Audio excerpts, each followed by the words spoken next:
Halo, selamat pagi. Assalamualaikum warahmatullahi wabarakatuh. Hari ini saya akan sedikit menganalisa kegagalan bisnis sang pisang melihat dari berbagai aspek seperti aspek pasar, teknis, keuangan, sosial ekonomi, dan SDM. Pendahuluan, latar belakang sang pisang dan pendirinya, si Kaisang Pangarep. Kaisang Pangarep adalah putra bungsu Presiden Indonesia Joko Widodo. Dia adalah seorang figur publik terkemuka dengan berbagai usaha sebagai pengusaha, YouTuber, dan politikus. Profil publiknya dan kehadirannya di media sosial merupakan aset penting dalam perjalanan bisnisnya. Ia meluncurkan Sang Pisang pada November 2017, yang saat itu bisnis untuk Sang Pisang sangat berkembang pesat dengan fokus pada produk olahan pisang, khususnya nugget pisang. Konsep ini dirancang untuk menarik demografi anak-anak muda yang sangat tren.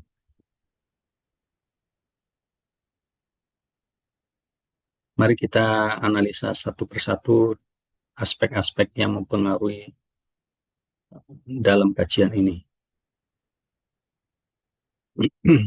Pertama, kita akan menganalisa aspek pasarnya.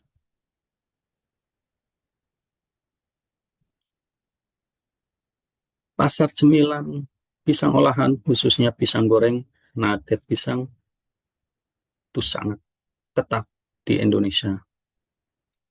Pesaing langsung seperti Crunchy Banana bahkan menawarkan produk nugget pisang serupa dengan berbagai konsep rasa dan topping pada titik harga yang sebanding dengan harga dari sang pisang. Keduanya memanfaatkan media sosial untuk promosinya. Pasar ini juga dipenuhi oleh banyak usaha mikro, UMKM, dan menengah UMKM lokal yang memproduksi barang serupa. Beberapa di antaranya dengan cabang yang sudah mapan, bahkan operasi rumahan yang memanfaatkan saluran penjualan online. Analisa SWOT sang pisang sendiri mengidentifikasi banyak pesaing di sekitar gerai pisang dan penciplakan logo perusahaan sebagai ancaman signifikan. Ledakan awal sang pisang dengan cepat menarik banyak peniru karena rendahnya hambatan masuk di pasar cemilan pisang. Saturasi pasar yang cepat mengencerkan proporsi nilai unik sang pisang dan membuatnya sulit untuk mempertahankan pangsa pasar. Dan profitabilitas sang pisang, profitabilitas setelah hype awal mereda.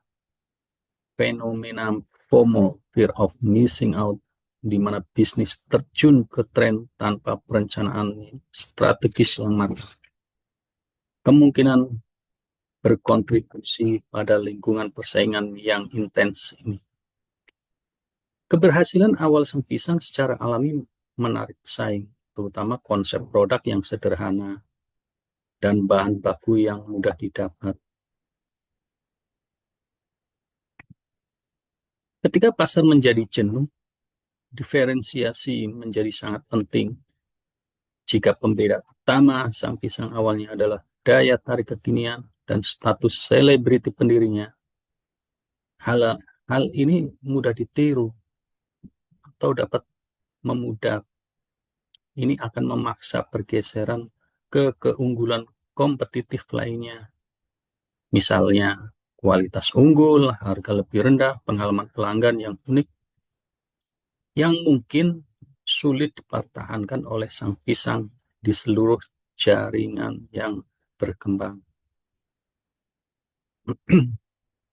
Segmentasi dan target konsumen. Konsumen Indonesia, khususnya Gen Z, anak-anak muda, demografi target signifikan untuk camilan kekinian, semakin didorong oleh kombinasi rasa, kesadaran kesehatan, etika, dan keterjangkauan.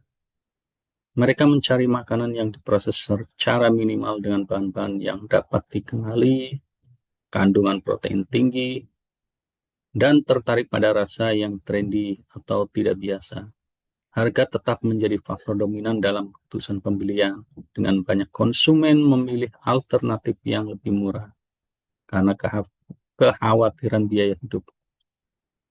Meskipun sang pisang awalnya menarik segmen milenial dan kekinian, sebuah studi menyatakan kepuasan pelanggan mencatat bahwa sebagian kecil konsumen khawatir tentang kandungan gula yang sangat tinggi pada produk sang pisang.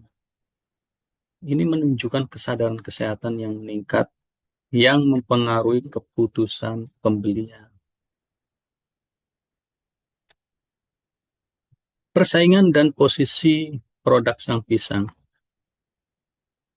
Kegagalan sang pisang untuk beradaptasi dengan evolusi preferensi konsumen yang bernuansa, khususnya meningkatnya permintaan akan pilihan yang lebih sehat di luar sekadar rasa trendy, kemungkinan berkontribusi pada kemunduran bisnisnya. Faktor kebaruan awal membutuhkan inovasi berkelanjutan yang selaras dengan nilai-nilai konsumen yang lebih dalam seperti kesehatan dan keberlanjutan. Jika sang pisang tidak mampu berinovasi untuk mengatasi preferensi kesehatan yang berkembang ini, secara alami akan kehilangan daya tarik bagi segmen pasar targetnya yang berkontribusi pada penurunan permintaan. Selanjutnya kita akan menganalisa dari sisi aspek teknisnya.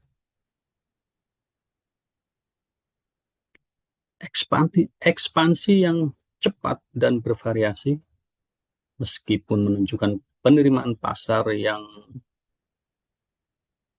cukup luar biasa, kemungkinan menciptakan kompleksitas operasional yang signifikan, mempertahankan kualitas produk yang konsisten, standar layanan, dan pengalaman merek di seluruh jaringan yang beragam, dari kios sederhana hingga lokasi mal, merupakan tantangan besar. Hal ini dapat menyebabkan inkonsistensi yang mengikis kepercayaan pelanggan seiring waktu, terutama jika tidak didukung oleh standarisasi dan pengawasan yang kuat. Tanpa proses yang kuat dan terstandarisasi untuk segala hal, mulai dari penanganan bahan hingga layanan pelanggan, inkonsistensi tidak dapat dihindari. Apabila pelanggan memiliki pengalaman yang bervariasi di berbagai gerai, hal itu dapat merusak persepsi merek secara keseluruhan. Efisiensi rantai pasok dan distribusi. Produk inti sang pisang, yaitu nugget pisang, mengandalkan pisang segar sebagai bahan baku utamanya. Pisang adalah komoditas yang sangat mudah rusak, menghadirkan tantangan inheren dalam hal penyimpanan, transportasi, dan pencegahan pembusukan dalam rantai pasok. Sifat mudah rusak ini memerlukan waktu dan kontrol suhu yang tepat.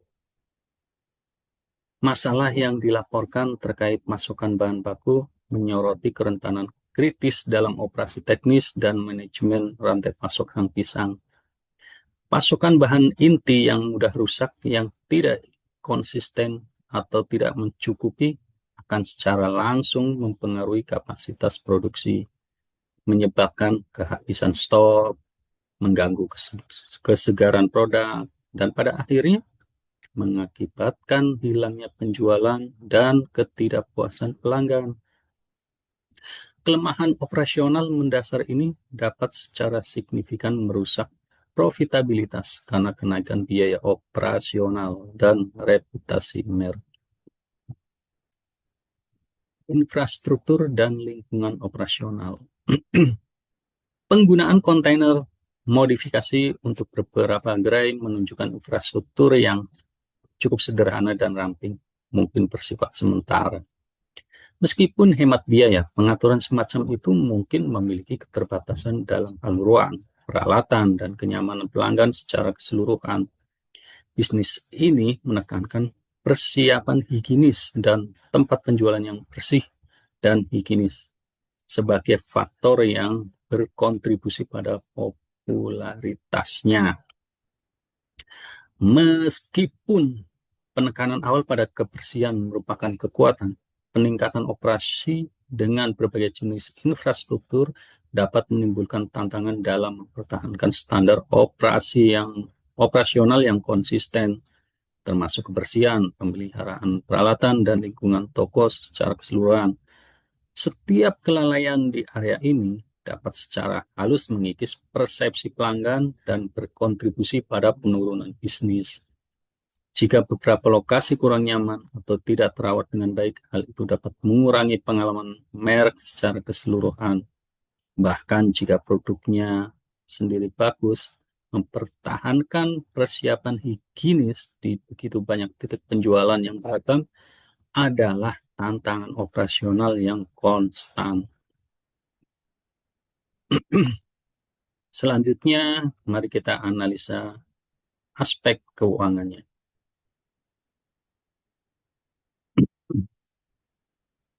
Sang pisang diluncurkan dengan modal awal yang relatif rendah, itu kurang lebih sekitar 30 juta. Model bisnis ini bertujuan untuk biaya operasional yang ramping dengan gagasan bahwa penjual tidak diwajibkan untuk memiliki toko fisik tradisional. Dalam hal ini misalkan kayak model kios, gerobak makanan, atau cloud kitchen. Sebuah studi memperkirakan biaya operasional bulanan untuk gerai sebesar 40 jutaan. Proyeksi awal menunjukkan profitabilitas yang tinggi, dengan satu studi memperkirakan laba bersih sebesar 76 juta per bulan untuk bisnis pisang nugget. Produk sang pisang dihargai terjangkau, berkisar antara 20 sampai 30 ribu per kotak. Meskipun modal awal dan model bisnisnya bertujuan untuk operasi yang ramping, peningkatan skala ke lebih dari 100 gerai akan memerlukan investasi kumulatif yang jauh lebih besar dan biaya operasional berulang yang jauh lebih tinggi yang berpotensi menyebabkan tekanan finansial yang parah jika pertumbuhan pendapatannya tidak sejalan dengan peningkatan biayanya. Pendapatan dan arus kas. Meskipun tidak ada laporan formal dari bisnis sang pisang, bukti kualitatif sangat menunjukkan kesulitan finansial yang sangat parah, seperti tergambar pada laporan Agustus tahun 2024. Itu tergambar gerai-gerai sang pisang sepi pembeli dan ditinggalkan pelanggan. Bahkan karyawan melaporkan pendapatan tidak menentu. Banyak gerai telah tutup permanen karena kurangnya pelanggan. Bukti kualitatif tentang penurunan penjualan, pendapatan yang tidak menentu, dan penutupan gerai yang meluas sangat menyiratkan kemerosotan parah dalam kesehatan keuangan sang pisang. Kemungkinan menyebabkan kerugian signifikan dan masalah arus kas. Meskipun laporan keuangan spesifik tidak tersedia, adanya ketidaktransparan terhadap laporan keuangan, pola ini menunjukkan bahwa bisnis menjadi tidak berkelanjutan secara finansial karena penurunan pendapatan yang signifikan yang melampaui kemampuannya untuk mengelola biaya, memaksa pengurangan dan penutupan pernyataan eksplisit sepi pembeli, pendapatan tidak menentu, dan penutupan permanen yang meluas adalah indikator langsung kegagalan keuangan dari bisnis sang pisang. Jika pendapatan tidak menentu dan pelanggan meninggalkan toko, bisnis tidak dapat menutupi biaya operasionalnya yang menyebabkan kerugian, pada akhirnya kebangkrutan atau penutupan gerai secara paksa. Selanjutnya mari kita analisa dari aspek sosial ekonomi dan SDM.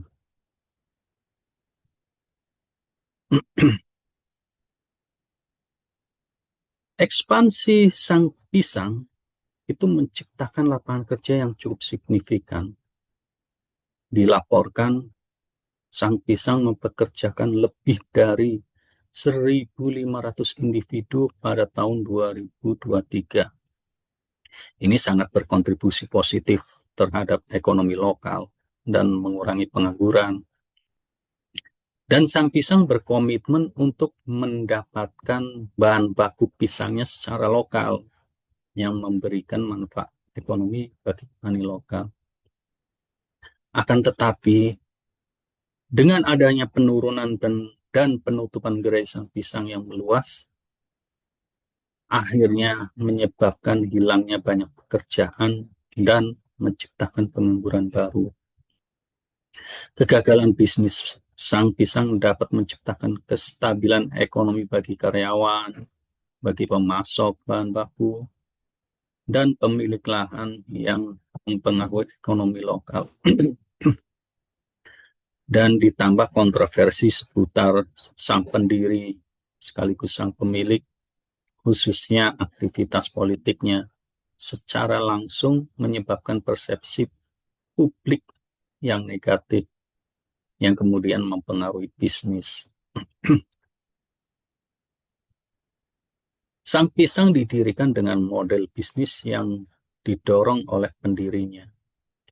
Dengan si Kaisang secara pribadi terlibat dalam pengembangan produk inti dan arah strategis, kurangnya manajemen yang terlembaga dan kuat dapat menghambat kemampuan bisnis untuk beradaptasi dan mempertahankan pertumbuhan.